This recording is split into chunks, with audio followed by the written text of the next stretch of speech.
அனைவருக்கும் அன்பான வணக்கம். நலமுடன் வாழ தினம் ஒரு யோசனையில் இன்று பெற்றோர்கள் கவனத்திற்கு பாகம் 2.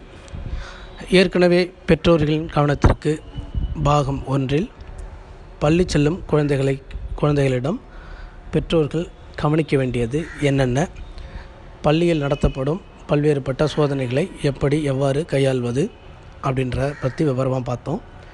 இன்றைக்கி பாகம் 2ல் குழந்தைகளை அடிக்கலாமா அடிக்கக்கூடாதா, குழந்தைகள் தப்பு செய்வாங்க, அதை யாராலும் மறுக்க முடியாது. அந்த தப்புக்கு தண்டனைன்னு ஒன்று கொடுக்கணும். அந்த தண்டனை எப்படி கொடுக்கணும், முதல்ல குழந்தைகளை அடிக்கலாமா கூடாதா, எந்த வயசுலேருந்து அடிக்கணும், எப்படி அடிக்கணும், எதால் அடிக்கணும், இதை பற்றியெல்லாம் எனக்கு தெரிந்த என்னுடைய அனுபவத்திலையும் இந்த பகிர்வை உங்களோட பகிர்ந்துக்கிறேன்.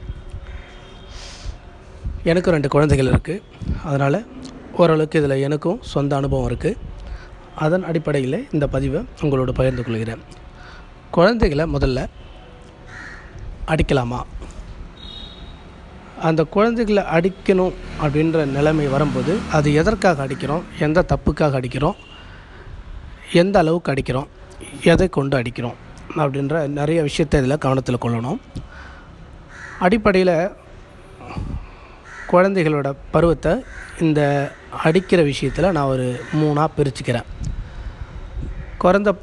குழந்தை பிறந்ததுலேருந்து 3 வயசு வரைக்கும் குழந்தைகளை கண்டிப்பாக அடிக்கக்கூடாது. இதை எல்லோரும் கவனத்தில் கொள்ளணும். அந்த நேரத்தில் நீங்கள் அடிச்சிங்கனாலும் குழந்தைக்கு வலி மட்டுமே உணர முடியும். நீங்கள் எதுக்காக அடிக்கிறீங்க அப்படின்றத குழந்தைக்கு சுத்தமாக தெரியாது. அதனால் அந்த நேரத்தில் 1லேருந்து 3 வயசு வரைக்கும் அடிக்கிறத கண்டிப்பாக தவிர்த்துடணும் எல்லோரும். அது குழந்தை இல்லை, அந்த பருவத்தில் அது கடவுள், தெய்வம் அப்படின்றத மனசில் வச்சுக்கணும். அதுக்கு அடுத்த பருவம் 3 வயதுலேருந்து 5 வயதில் குழந்தைகளை அப்பவும் அடிக்கக்கூடாது. அடிக்கிற மாதிரி ஒரு பாவனை, ஒரு நடிப்பு செய்யணும். அடிச்சிருவேன், தப்பு செஞ்சால் அடிப்பேன், அப்பா அடிச்சிருவேன், அம்மா அடிச்சிருவேன் அப்படின்னு சொல்லணும், புரிய வைக்கணும். அடிக்கிற மாதிரி கையை ஓங்குறதோடு நிறுத்திக்கணும். அடி மேலே விழக்கூடாது 5 வயது வரை. இதையும் கண்டிப்பாக எல்லோரும் கவனத்தில் கொள்ளணும். இந்த பருவத்திலும் கண்டிப்பாக குழந்தைகளுக்கு எதுக்காக அடிக்கிறீங்க அப்படின்னு தெரிஞ்சுக்க முயற்சி பண்ணணும். ஆனால் அதுக்கு தெரியாது. அடுத்த பருவம் 5 வயதுலேருந்து 12 வயது. இந்த பருவத்தில் குழந்தைகள் இன்னும் துருதுருப்பாக ஆரவாரமாக நிறைய தப்புகள் செய்கிறவண்ணம் இருப்பாங்க. இந்த பருவத்தில் நீங்கள் குழந்தைகளை அடிக்கலாம். நானும் அடிக்கலாம். ஆனால் எப்படி அடிக்கணும், எந்த மனப்பான்மையில் அடிக்கணும், குழந்தை எந்த நேரத்தில் அடிக்கணும் அடிக்கக்கூடாது அப்படின்றத புரிஞ்சுக்கிட்டு செய்யணும். 5 வயசுக்கு மேலே 6 வயசுலேருந்து 12 வயசு வரைக்கும் குழந்தைகள் நிறையா சின்ன சின்ன தவறுகள் செய்வாங்க. தப்புக்கு தண்டனை, அந்த மனப்பக்குவத்தில் என்ன தப்பு செய்கிறாங்களோ அதுக்காக ஒரு அடி கொடுத்து, இந்த தப்புக்காக இந்த தண்டனை அப்படின்றத குழந்தை உணர்ந்த அளவுக்கு நீங்கள் அதை எடுத்து சொல்லணும். இந்த அடிக்கிற விஷயத்தில் அப்பா அம்மான்னு பாகுபாடு காட்டக்கூடாது. யார் எந்த தப்பை கண்காணிக்கிறீங்களோ, எந்த தப்பு உங்களுக்கு தப்பாக தெரியுதோ அந்த தப்புக்கு தண்டனை அவங்கவுங்களே கொடுத்துடணும். இதில் நிறைய பேர் தாய்மார்கள் பிள்ளைக்கு நல்ல பேர் வாங்கிக்கிட்டு அப்பா வரட்டும் சொல்கிறேன் இரு அப்படின்னு எல்லாத்தையும் சேர்த்து வச்சுட்டு, அப்பா வந்தோடனே அப்பா மூலியமாக பிள்ளைங்களை வச்சு அடிக்க வச்சு அந்த வயசுலேருந்து அப்பாவை மட்டும் வில்லனாக சித்தரித்து குழந்தைங்களோட இணக்கத்தை குறைக்க முயற்சி பண்ணுறாங்க. இது ரொம்ப ரொம்ப தவறான மனப்பான்மை. 12 வயசு வரைக்கும் குழந்தைகளை கண்டிக்கலாம், அடிக்கலாம். நான் சொல்கிறது பெற்றவர்கள் மட்டும், அப்பா அம்மா மட்டும்தான். வேறு யாரும் குழந்தைகளை அடிக்க உரிமை கிடையாது. அதை முதல்ல புரிஞ்சுக்கணும். தாத்தா, மாமா, மச்சான் யாராக இருந்தாலும் குழந்தைகளை அடிக்கக்கூடாது. அப்பா அம்மா மட்டும்தான் அந்த தப்பை கண்டிக்கணும், அடிக்கணும். சொந்த கையால், அவங்களோட கையால் மட்டும்தான் அடிக்கணும். எந்த இடத்துல குழந்தைகளை அடிக்கணும்னா, கால் முட்டிக்கும் கீழே, காலில், அந்த குதிகாலில், கையிலையும் காலிலையும் தவிர உடம்பில் வேறு எந்த இடத்துலையும் அடிக்கக்கூடாது. அடி படாத மாதிரி குழந்தைகளை அடிக்கணும். இது ரொம்ப ரொம்ப கவனத்தில் கொள்ள வேண்டியது. கன்னத்திலையோ தலையிலையோ நெஞ்சிலையோ முதுகுலையோ வயிற்றுலையோ குழந்தைகளை தாக்கக்கூடாது, அடிக்கக்கூடாது. இது குலவெறி தாக்குதல். இது ரொம்ப ரொம்ப மன்னிக்க முடியாத குற்றம். இதை யாரும் செய்யக்கூடாது. 12 வயசு வரைக்கும் குழந்தைகளை தப்பு செஞ்சால் அடிக்கலாம், காலில் கையில் அடிக்கணும்.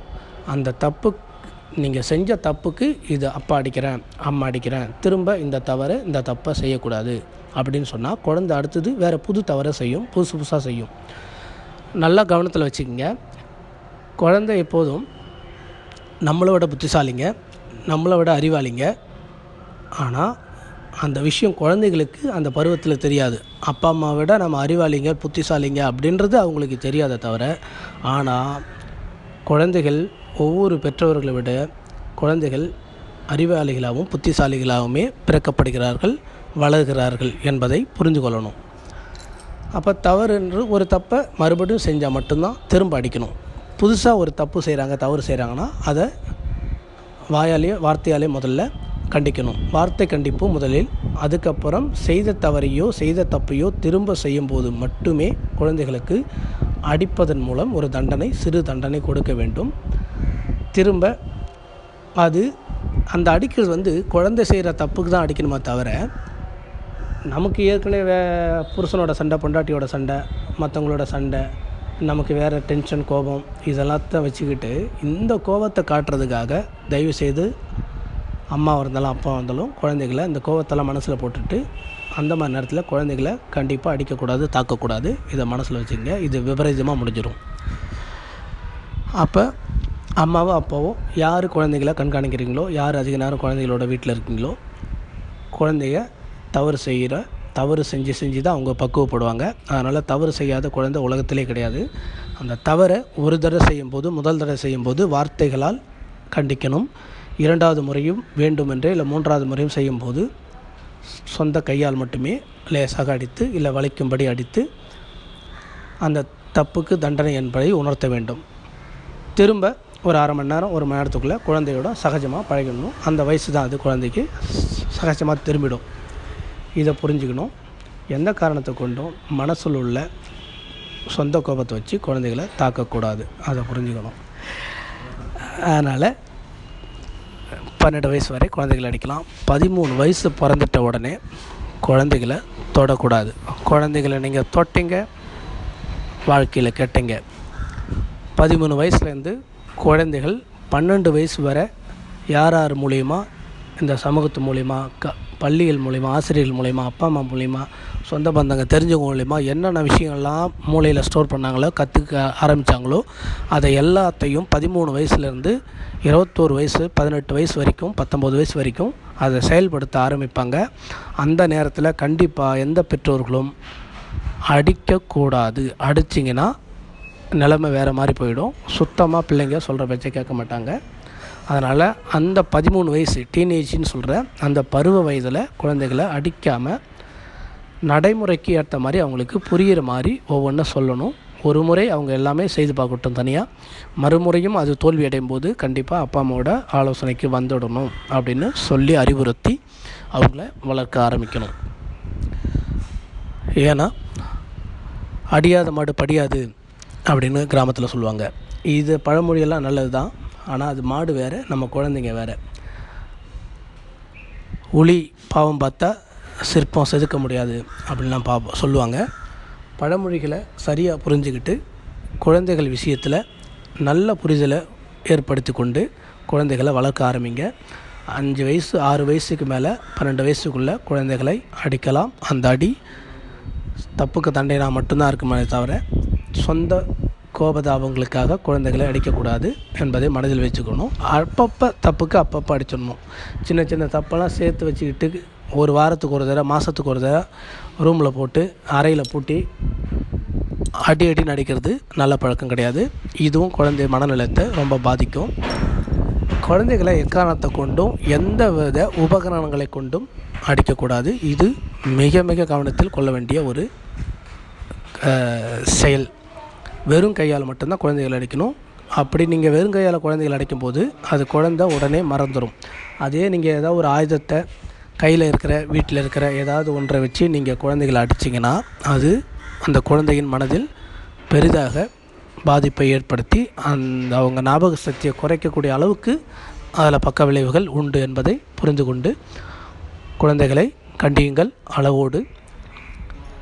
வருங்கால மேதாவிகள் உங்கள் குழந்தைகள் என்பதை மனதில் வைத்து குழந்தைகளை அந்த வயதில் மட்டும் கண்டித்து பிற்பாடு அவர்களுக்கு அவர்களின் வாழ்க்கைக்கு அவர்களின் மேன்மைக்கு உறுதுணையாக பெற்றோர்கள் இருக்க வேண்டும் என்பதை புரிந்து கொண்டு பிள்ளைகளை நல்ல முறையில் வளர்த்து கவனித்து இந்த சமூகத்தில் ஒரு நல்ல மனிதர்களாக சக மனிதர்களோடு பழகி வாழ வழிவகை செய்யுங்கள். நன்றி, வணக்கம். வாழ்க வளமுடன், வாழ்க வையகம். பசுமை பாலா.